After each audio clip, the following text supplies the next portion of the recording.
terima kasih. Masih breaking news Kompas TV dan saat ini kita akan memantau suasana di luar gedung DPR MPR Senayan, Jakarta.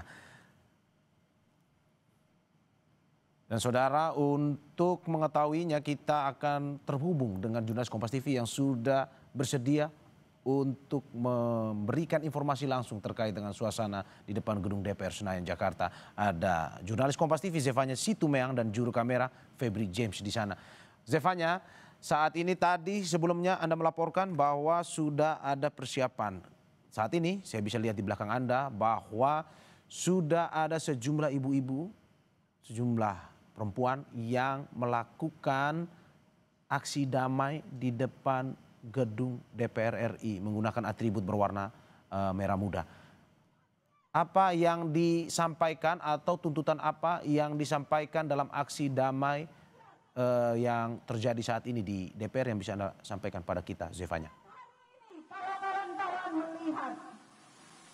Ada satu yang sudah dibawa. Ya Mario, saya tidak bisa mendengar suara Anda dengan jelas karena memang di sini terdengar orasi sedang disampaikan dengan cukup keras begitu. Tapi kalau saya bisa menggambarkan situasi di depan gedung DPR saat ini, Anda bisa mendengar saat ini dari Aliansi Perempuan Indonesia tengah menyampaikan aspirasinya, di mana tadi kurang lebih sekitar setengah jam yang lalu mereka sudah berkumpul di depan gedung DPR RI, identik menggunakan kaos ataupun baju begitu mengenakan warna pink begitu ya.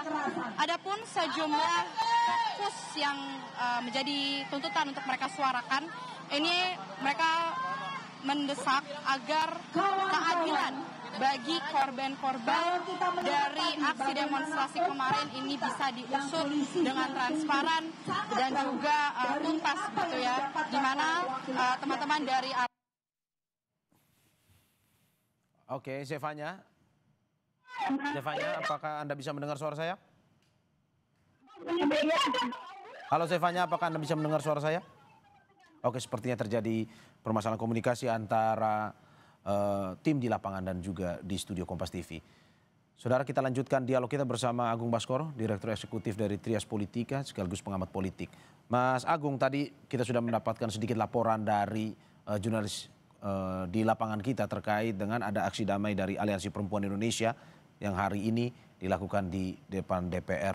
Tadi saya lihat sedikit spanduknya bahwa ada beberapa tuntutan termasuk juga yang kemarin disuarakan oleh mahasiswa pun juga dari aliansi yang lain yang ikut mendemonstrasi. Salah satunya juga soal perbaikan ekonomi yang dirasakan oleh masyarakat tadi di spanduk yang dituliskan itu. Menurut Anda, demonstrasi yang dilakukan ini apakah memang salah satu yang menyebabkan masyarakat turun ke jalan pun juga adalah bukan hanya soal tunjangan yang diterima DPR, tapi juga ada permasalahan ekonomi yang menggerogoti masyarakat untuk bisa menyuarakan itu? Ya, itu menjadi salah satu tuntutan ya Mas Ya. Mario, kita nggak kiri, dan saya berharap memang ada semacam evaluasi Ya. total untuk program-program besar yang dilakukan pemerintah sampai sekarang ya, sehingga relaksasi dari penyesuaian nanti bisa memberikan stimulus kepada publik, apakah lewat, ya biasanya kan dari Pak SBY sampai Pak Jokowi ada semacam bantuan langsung tunai Mas Mario, ataupun ada insentif fiskal yang lain untuk kalangan dunia usaha, ataupun inisiatif-inisiatif ekonomi lain yang bisa membuat masyarakat tidak terlalu merasakan himpitan ekonomi itu, bahwa hari ini harga-harga kebutuhan pokok sangat fluktuatif bahkan cenderung tinggi, bahwa kemudian ada ancaman PHK massal, bahwa kemudian ada soal-soal ya kita tahu angka kemiskinan yang terus meningkat di kota misalkan. Nah, ini bagaimana solusinya sehingga minimal masyarakat mendapati bahwa ada perbaikan singkat ya, walaupun ini tidak akan bertahan lama kalau pemerintah tidak memiliki desain kebijakan ekonomi yang komprehensif untuk menyelesaikan problem-problem tersebut. Karena kan kita tahu masalah lapangan kerja, perluasan dan seterusnya, ini merupakan bicara soal ya desain kebijakan ekonomi kita ke depan seperti apa sehingga lapangan kerja kita meluas, kegiatan ekonomi kita tumbuh, tidak hanya atas ke atas tapi juga bisa mengalir ke bawah. Jadi saya rasa butuh insentif-insentif yang konkret untuk jangka pendek, setidaknya membuat masyarakat bisa bernafas dalam tanda petik, Mas Mario, sekaligus melihat ada perbaikan di level eksekutif. Sehingga beban pemerintahan ini terbagi secara merata, Mas Mario. Ya, di Ya. legislatif ada perubahan, di eksekutif ada kebijakan yang disesuaikan berdasarkan situasi ekonomi kontemporer, dan ketika demonstran berhadapan dengan aparat, itu tidak langsung bergesekan, Mas Mario. Ya. Tidak dalam posisi amarah gitu.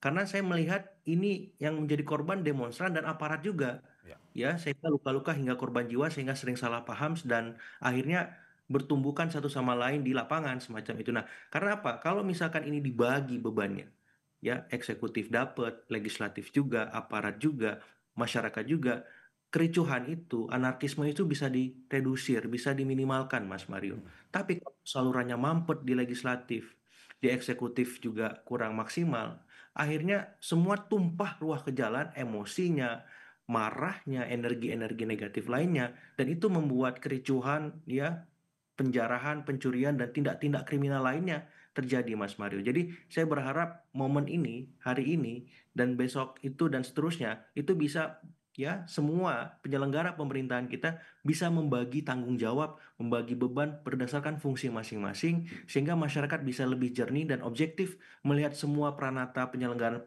pemerintahan tadi untuk bisa menyelesaikan masalah-masalah real yang mereka hadapi sehari-hari, Mas Mario, seperti itu. Oke, oke. Sambil melihat juga visual yang ada di lapangan kita, Mas Agung, bahwa tadi saya juga sedikit melihat aksi damai yang dilakukan oleh Aliansi Perempuan Indonesia RI ini, salah satunya juga ya bagaimana mereka berbelasungkawa terhadap 10 korban meninggal yang disampaikan oleh Komnas HAM, salah satunya adalah Afan Kurniawan, di mana Anda bisa melihat bahwa dari apa yang disampaikan oleh Komnas HAM tersebut juga mengindikasikan adanya kekerasan yang dilakukan oleh aparat dalam pengamanan di demonstrasi tersebut. Ya. Yang ingin saya tanyakan, bagaimana ke depan bahwa oke, kita boleh menyampaikan aspirasi, tapi kita boleh juga mendapatkan keselamatan. Boleh juga hak-hak kita untuk hidup, hak-hak kita untuk menyampaikan aspirasi ini tanpa pada akhirnya ada gesekan seperti ini. Apa yang harus dilakukan oleh baik itu legislatif ataupun eksekutif, pemerintah maupun juga aparat keamanan, Mas? Ya, pertama memang Ya, saya menghimbau kepada para demonstran juga untuk ya, melakukan aksi yang tertib dan sesuai ya, dengan aturan. Seandainya misalkan aturan mengatakan jam 6 sore harus selesai, ya selesai. ya, Pun bila ada diskresi sampai jam 7, ya itu juga dipatuhi, dipenuhi. Karena setelah jam 7, otomatis aparat akan bergerak. Nah, saya menghimbau juga kepada aparat ketika bergerak mengedepankan pendekatan-pendekatan yang sifatnya persuasif, humanis. Kalau memang masa aksi terlalu banyak, terlalu besar, maka lipat gandakan, ya, ya, kemudian sehingga upaya-upaya persuasif dan humanis itu bisa dilakukan, ya, karena kalau apa sedikit, ya, kemudian masanya besar, akhirnya mau nggak mau penggunaan instrumen alat, ya, untuk menertibkan, untuk mengendalikan massa itu harus terus digunakan bahkan secara berlebihan. Kita ya, sebut gas mata, kita sebut peluru karet, kita sebut, ya, ya, pentungan, pukulan dan seterusnya itu, ya, sebenarnya kan nggak perlu. Dan saya, ya, berharap tidak ada lagi ketika mengamankan yang dipukul itu kepala, Mas Mario. ya, Ya, pukul bagian ya, lain, jangan kepala. Kalau kepalanya rusak, ini seumur hidup dia tanggung. Pukul bagian lain, walaupun ini harus dihindari, ini pilihan terakhir, Mas Mario. ya, Kakinya, badannya, ya, jangan kepalanya. Saya nggak kebayang kalau kepala dipukul, dia bisa mengalami kerusakan syaraf dan seterusnya, dan dia nggak bisa ngapa-ngapain nanti. ya, Nah, saya menghimbau aparat untuk lebih humanis lah. Itu anak Anda, itu keluarga Anda juga. Ini sih kita sesama anak bangsa. ya, Nah, yang ketiga, saya menghimbau kepada DPR, jalankan fungsi-fungsi Anda sebagai anggota dewan, fungsi legislasi yang progresif. Misalkan ada tuntutan perampasan aset, ayo dong sahkan. Kenapa aturan lain bisa 1 hari selesai, ini nggak bisa selesai? Kita menanti political will dari ketum-ketum partai, dari para veto player partai, dari anggota-anggota dewan yang memang selama ini vokal untuk mendorong ini seagresif mungkin. Sehingga publik dengan jernih melihat, oh, anggota dewan saya sudah berubah. Sehingga tuntutan ini nggak perlu lagi turun ke jalan, Mas Mario. ya, Mereka juga sadar diri, oh, udah berubah kok. Ngapain saya turun lagi ke jalan? ya, Ngapain saya anarkis? Karena warga sendiri yang akan mereka hadapi kalau mereka mencoba bermain api dengan aspirasi mereka atau dalam tanda petik punya arahan-arahan politis yang itu sedikit banyak akan menodai gerakan ini. Nah, Ya. kemudian yang berikutnya kepada eksekutif, saya berharap ini bisa menjadi momentum untuk melihat ulang program-program yang dilakukan oleh pemerintah. Contoh misalkan, MBG kan menyedot anggaran besar. Nah, disesuaikan apakah perlu sebesar itu dalam situasi seperti sekarang. Sehingga kalau misalkan itu disesuaikan atau anggarannya dikurangi, itu bisa memberikan insentif, ya tadi saya bilang BLT kah atau apakah stimulusnya agar masyarakat itu terobati dompetnya, hatinya, perasaannya yang sebelumnya terluka dengan situasi seperti sekarang, Mas Mario. Karena apa? Karena jangan sampai ini terus-menerus ya kondisi apa ya, awas waspada di persepsi kita. Mungkin hari ini sudah kelihatan terkontrol, terkendali, tapi saya yakin dalam benak kita, sebagian kalangan masih ada perasaan was-was. Ini beneran sudah clear, clean, atau secure nggak? Seperti itu. Apakah ini sudah terkontrol seutuhnya Ya. nggak? Apakah pemerintah berubah nggak? Seperti itu. Ya. Jadi saya ingin cara kita memastikan ini tidak terulang lagi kejadian-kejadian ricuh, penjarahan, dan seterusnya gara-gara demo kemarin yang kemudian ditunggangi oknum-oknum tidak bertanggung jawab itu adalah bagaimana mendorong pemerintahan kita, eksekutif, legislatif, kemudian aparat dan demonstran itu sendiri untuk sama-sama berubah dan lebih baik ketika menjalankan peran-perannya seperti itu. Oke, Mas, tapi ini menarik bahwa hingga saat ini terkait dengan proses ataupun aparat keamanan dalam mengambil sikap tegas di lapangan itu seperti yang disampaikan bahwa ada pihak-pihak yang tidak murni menyampaikan demo sehingga harus Ya, diambil tindakan tegas. Menurut Anda apakah betul. kita bisa menjadikan ini sebuah alasan untuk nantinya bersikap lebih tegas ataupun lebih keras dalam akhirnya mengamankan orang-orang ini yang ikut berdemonstrasi dengan alasan bahwa ada juga mereka yang tidak murni nih menyampaikan aspirasi atau bagaimana sebenarnya? Atau yang kita bisa Ya, sebut ya disusupi, ditunggangi. ya, ya, saya membaginya begini, Mas Mario. Ya. Ada demonstran Mm-mm. dan di dalamnya ada oknum demonstran. Ya. Saya nggak bisa mengkiri ketika saya berdemonstrasi itu ada orang-orang yang memang sengaja memancing di air keruh, Ya. memancing provokasi. Di dalam masa demonstran itu, kita nggak boleh menutup mata juga demonstran bahwa ada orang-orang semacam itu yang memang secara person by person kita tidak bisa mengendalikan. Mm. Tapi juga ada oknum-oknum aparat yang memancing kericuhan itu. Ya. Dan aparat juga nggak boleh menutup diri dievaluasi semacam itu. Mm. Karena apa? Karena penting objektivitas kita atas situasi yang ada di lapangan tadi. Mm. Dan mau nggak mau di kalangan demonstran harus tertib. Memastikan anggotanya memang sesuai aturan. Ya. Begitupun aparat harus lebih tertib, lebih bisa mengontrol. Ya, ketika menertibkan tuh komandannya harus standby supaya pasukannya terkendali sehingga tidak melindas lagi, sehingga tidak memukul kepala lagi, sehingga tidak menggunakan gas air mata yang berlebihan bahkan sudah kadaluarsa. Kan hal semacam itu yang kita lihat sampai hari ini ketika aparat menertibkan. Jadi concern saya ke demonstran iya, tapi lebih besar ke aparat karena mereka punya power, punya kontrol yang sangat besar mengendalikan situasi. Karena mereka Ya. dilatih terus untuk ini setiap waktunya. Ya. Jadi kalau mereka membuat kesalahan, maka hukuman paling berat itu di aparat. Ya. Dan otomatis standar kualitas aparat yang mengamankan harus terus ditingkatkan. Kenapa kita harus dorong informasi kepolisian di tubuh Polri? Walaupun ini mungkin sebatas wacana yang terus kita dengungkan, tapi momen ini bisa memastikan itu mestinya terus berjalan. Dan saya berharap dalam waktu dekat yang dihukum bukan hanya bawahan-bawahannya, Mas Mario. Ya. Ya, 7 oknum brimob yang melindas itu, tapi juga pimpinan-pimpinannya dong. Ya. Harus fair. Mereka kan tidak mungkin bergerak tanpa pimpinannya, tanpa komandannya. Kalau mereka tidak dihukum, ini nggak adil buat masyarakat. Dan kita mau melihat itu di tubuh Polri. Ada jenderalnya nggak? Ada Ya. komandannya nggak yang dihukum? Seperti itu. Oke, berarti Anda mau bilang bahwa harus lebih hati-hati dengan adu domba yang terjadi di lapangan ya?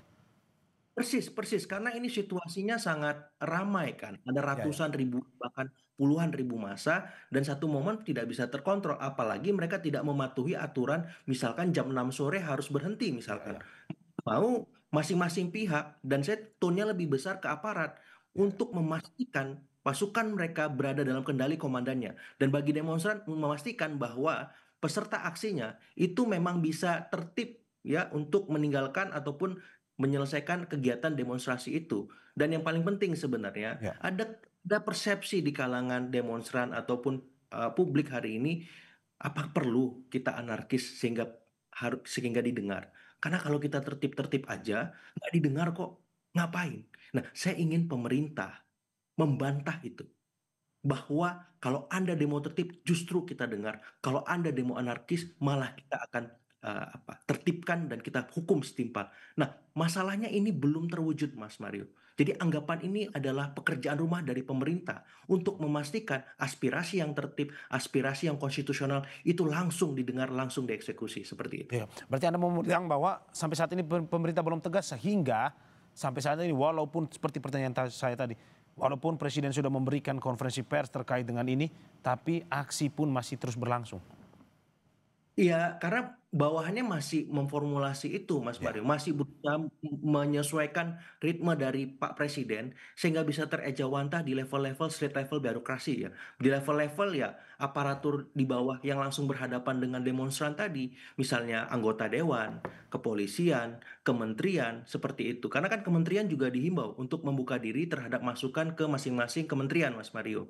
Nah, saya belum melihat ada arahan-arahan yang agresif untuk merespon itu, dan saya kira ini jangan terlalu lama.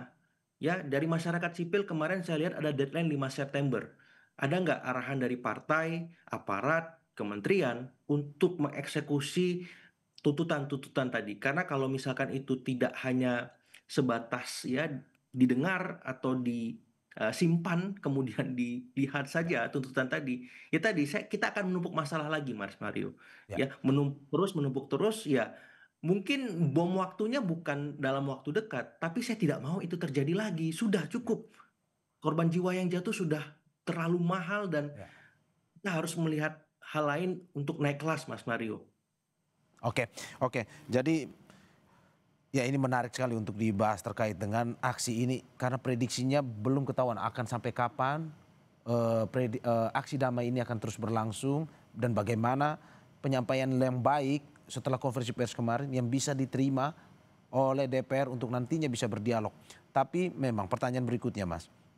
Ya. Prediksi Anda, apakah aksi damai ini akan terus berlangsung tidak hanya di Jakarta dan tapi juga di seluruh Indonesia, dan apa sebenarnya tuntutan utama dari aksi damai tersebut? Tapi sebelum Anda jawab, kita usai jeda berikut.